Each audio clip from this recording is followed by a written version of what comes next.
Ya Allah sen mehribon, Allahu Allah. Seni deb kuydi bu jon, Allahu Allah.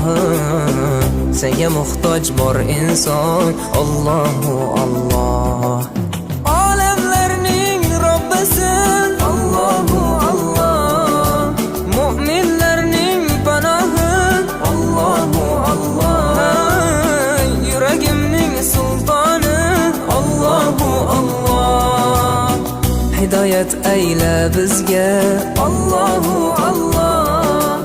Panoh bo'l yurtimizga, Allahu Allah. Iymon ber qalbimizga, Allahu Allah. Allah meni dardimni, bu ohzorimni rahmayla kechirgin gunohlarimni. Qabul etgin mehribonim duolarimni. Yo'q Xudo sendan boshqa, Allahu Allah.